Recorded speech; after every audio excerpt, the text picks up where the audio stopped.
invest in relationships, invest in making sure that your leadership is aligned to the initiative of OT security, and make sure you start thinking about the future in terms of your technology stack.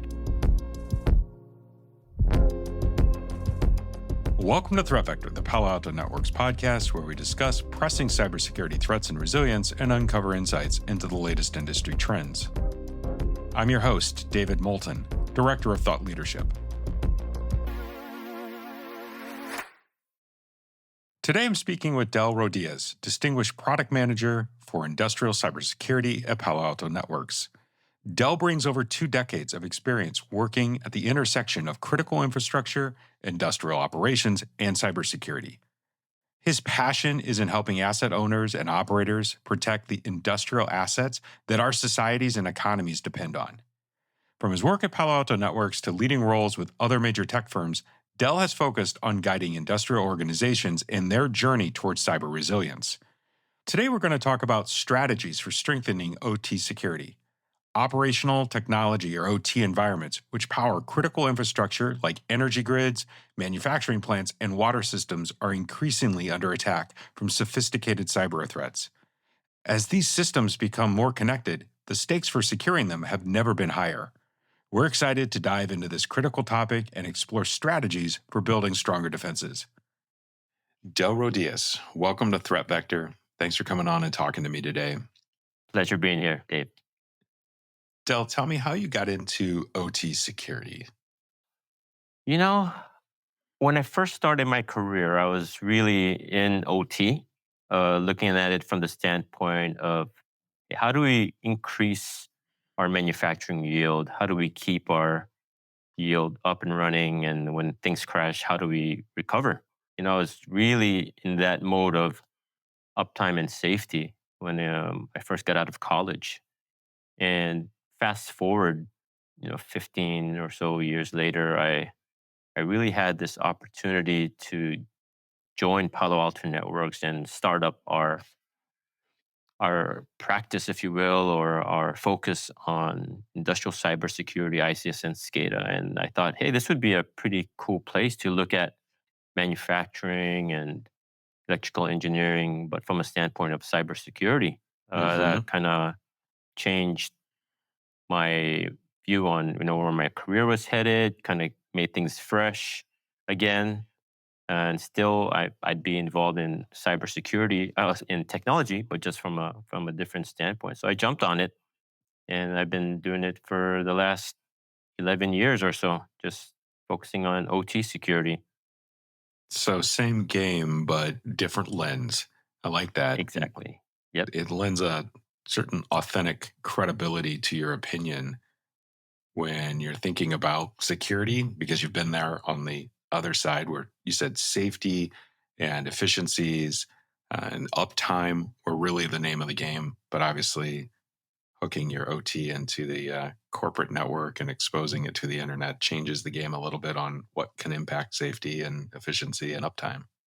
Yeah, and at that time, at least, there wasn't all this buzz around AI and in semiconductors, but it kind of became saturated. And the other thing I liked about getting into the whole cybersecurity space was just the mission of really trying to help organizations be protected from the baddies and keep critical services and economies around the world up and running. That whole tie to critical infrastructure security, it was really resonated with me. So it was pretty much an easy decision to make that jump from bits and bytes to the bigger system and protecting asset owners standpoint. For sure. I think there's something about cybersecurity that ticks a box for certain folks. Yeah. When I moved from design of applications and software apps and enterprise apps to working on the security side, there was a mission side of it. It was a do good side of it. I enjoy that. What are the foundational elements of a robust OT security framework? That's an interesting question, David. That OT security from a framework standpoint is not so different from what you would expect from an IT standpoint. I think it's really about the context and the adaptations. You're going to have your risk assessment and management aspects, the controls around the network and the endpoints, continuous monitoring, and so on and so forth. And you'll even have the compliance, governance, training, and supply chain. So everything is there from a key pillar standpoint. When I talk about context, I'm really thinking about adaptations in terms of, hey, there's a really, really high sensitivity to uptime and safety. And how does that uh, implicate the programmatic aspects? How about the fact that you have all of these legacy systems that are either unpatched and unpatchable? You can't scan the network as you would typically do in an IT environment regularly, right? You might not even be able to do that, period. So you need to consider that. And there's also the aspect of the unique protocols and OT and IoT devices that are there. Regulations certainly are another aspect that you need to Sure. consider. There's things that are even vertical specific around utilities, oil and gas, and other very very critical industries.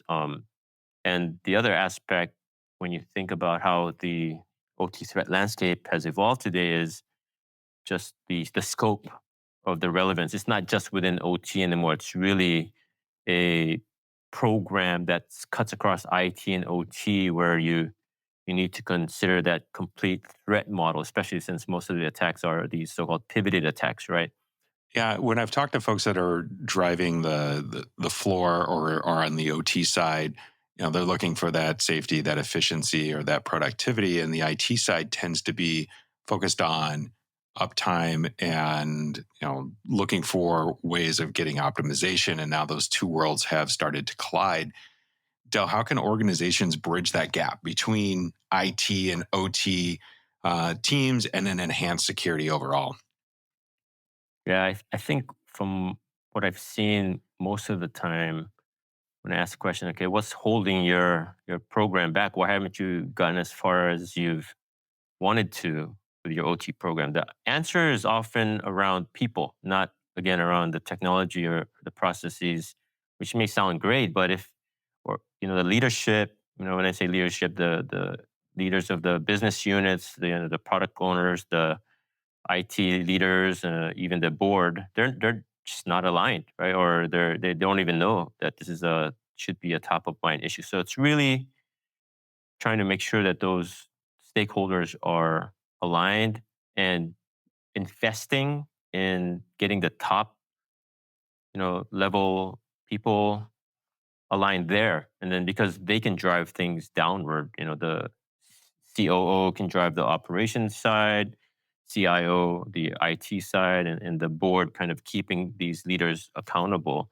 And with that in place, I think you need to have some incentives for the leadership, especially on the business side, because the business side has been traditionally used to running things in isolation or in a silo and doing whatever they want. Now they need to answer to a centralized approach to OT security. If they don't really have incentives, whether it's more of a carrot or stick based approach, whatever the case may be, they need to have some accountability in it and also benefit in terms of aligning with the centralized OT security Yeah. approach. There's also an element of education and cross pollination where you have maybe an IT person learning the ropes on OT and vice versa. And within your OT SOC, maybe pulling in some OT people to bring that domain knowledge to your analysts such that they can make better sense of the alerts and logs that now are being pulled in, right? So there's also that aspect.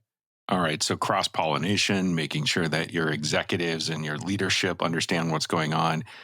Dare I say visibility, but I mean that from a business standpoint into your OT environments and the needs that they have around security, not necessarily an analyst needing visibility into some of these OT systems, which inherently are tough to look at. They weren't necessarily designed with security in mind, some 20 years ago or whatever it might have been. Yeah. Del, how can organizations effectively implement, say, like a zero trust architecture in those OT environments? Yeah. I mean, that's the interesting part about zero trust for the OT domain is it's very, very foreign, right? And when you boil it down to the key elements, I think the first thing is around understanding and prioritizing the risk, and it's very, very high risk considering what happens if a power grid went down, or your money making factory stopped producing widgets, right? So it's a exercise, I think, in terms of not trying to secure all of your estate, but focusing on the ones that matter the most. So some kind of prioritized risk ledger, working with the stakeholders to understand this view of asset and their related risks. And from there, I think it's much more easy to implement programmatically the awareness, visibility of your assets and their communication. This really informs the fundamental approach for zero trust in terms of, okay, trying to minimize your exposure by locking down the communications and the way users interact with your network, your assets, the data, uh, in from a least privilege role based access standpoint, right? And then implementing the segmentation.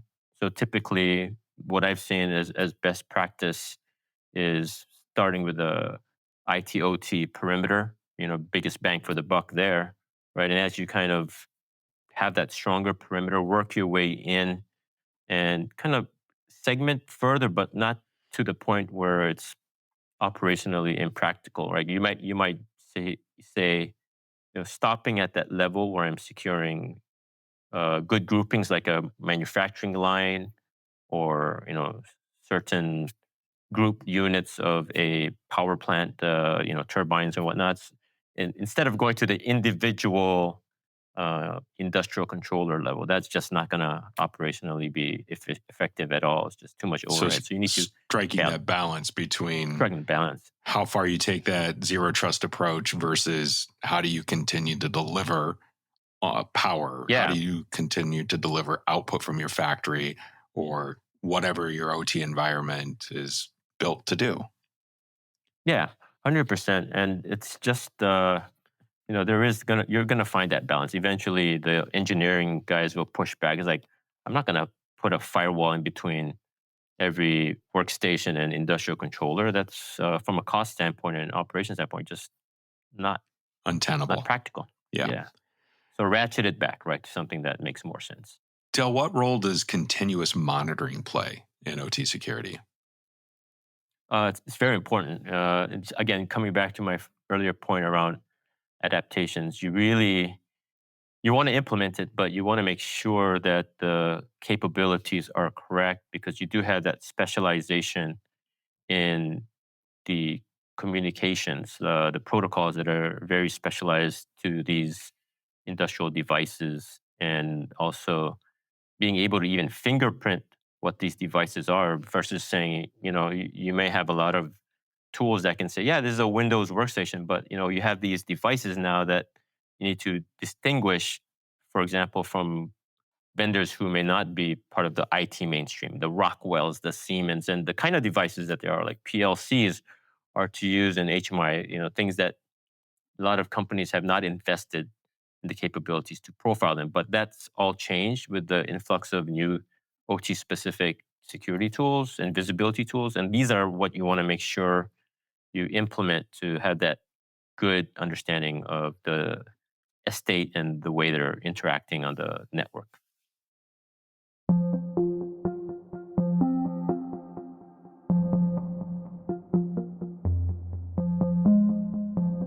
How important is vendor selection in building a comprehensive OT security strategy? I think it's really important to think about vendors from, first of all, it's very important, right? I think, but that said, when you think about your vendors, there's, to me, three things that you need to consider. Number one is the capabilities. Obviously, there's a specialization that comes with OT security. We talked about the devices, the communications, and the mindfulness in terms of considering availability and uptime, for example, and the patching, or protecting legacy devices. But Beyond that, we've seen the stack from an OT standpoint also become convoluted and complex. So you need to have vendors that ideally can provide more than just one aspect of that security stack, just that they can provide you the complete platform in a cohesive, integrated manner. Right. And the third piece is just the staying power. Obviously, if the vendor is just a point solution vendor, startup, they may not be around in the long term to continuously give you that security you need. So you want an organization that ideally has this mature platform where the capabilities are just a feature that you can turn on, and they've established their presence, their market presence, and staying power. I think with these key concepts in mind, you're setting yourself up for success in terms of your OT program. Del, talk to me about how organizations can balance their security and operational efficiency in those OT environments. Yeah. Again, if you think about the key consideration for zero trust, which starts with a risk based approach, it's always trying to prioritize the risk, understand risk, and prioritize that such that you're not trying to boil the ocean, and you're protecting the crown jewels, and focusing where you think you can get the best bang for the buck. So starting with a risk based approach is key. I think the other aspect, especially on the operational efficiency side, is how can you leverage automation? And automation in the OT world is not necessarily about automating the response to stop threats. In fact, a lot of OT asset owners don't want to do that. But at the same time, you can still leverage automation to better disseminate and highlight the alerting process, such that you at least know that there's an issue and have the option to take action, if you will. And the other aspect is leveraging AI to baseline the behavior. Some will argue that OT is more predictable than IT, and with that, it's a little bit easier to detect anomalies. And so you can leverage tools that can baseline your traffic, detect anomalies, and again, it could save you a lot of effort in terms of trying to define the policy because you've used AI to really profile what's normal and also detect what when things go awry. And the other thing is using more standard approach to your policies from for OT, and leveraging that central management approach, and leveraging templates such that you can more easily scale the segmentation approach and the hardening approach to your OT security policies. I think all of these can be used in your security operations to better scale and be more efficient. Del, what are the common pitfalls to avoid in OT security implementations? Yeah, David, I think we've touched on both of the ones I'm going to call out in some form already.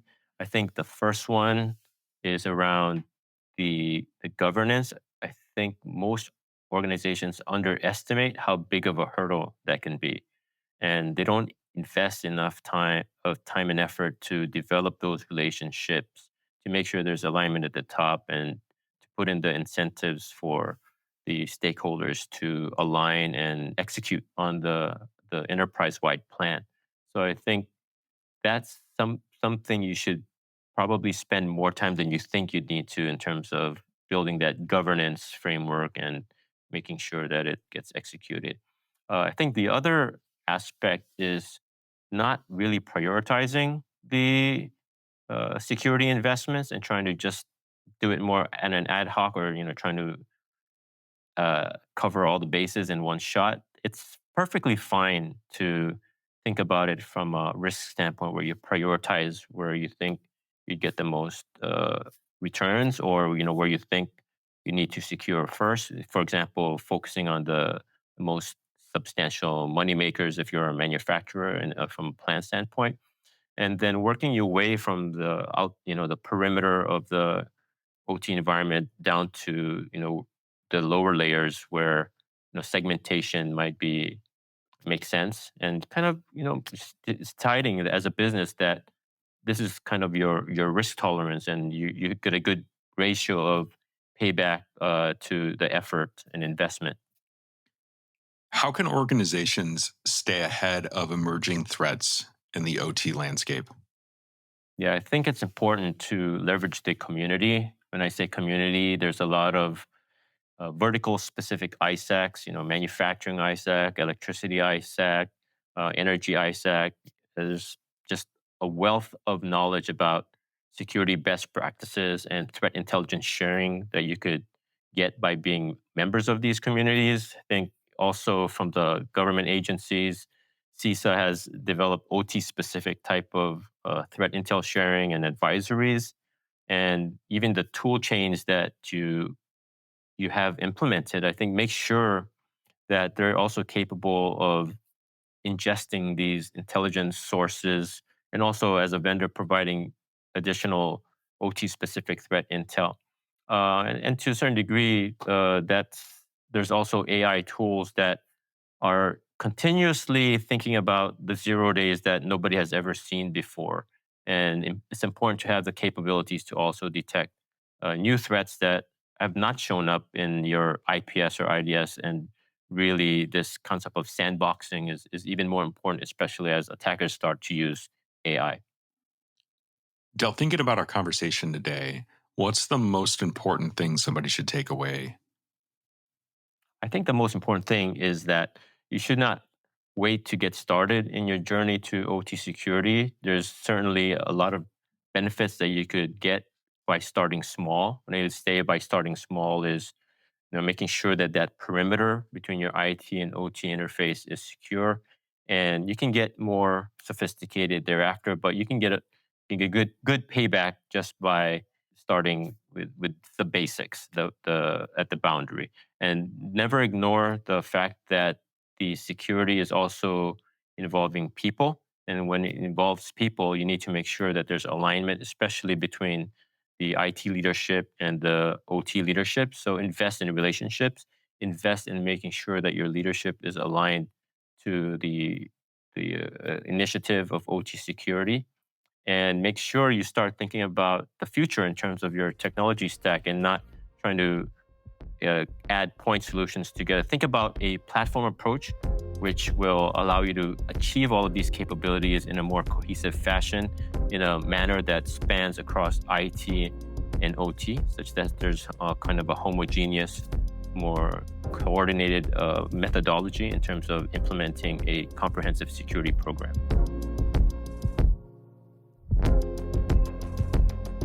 That's it for today's episode of Threat Vector. I certainly learned quite a bit from our discussion on OT security and hope you, our listeners, have as well. Del, thanks so much for sharing your expertise and insights on how organizations can better protect their critical infrastructure. It's been a pleasure to have you on the show. And my pleasure. Thanks, David.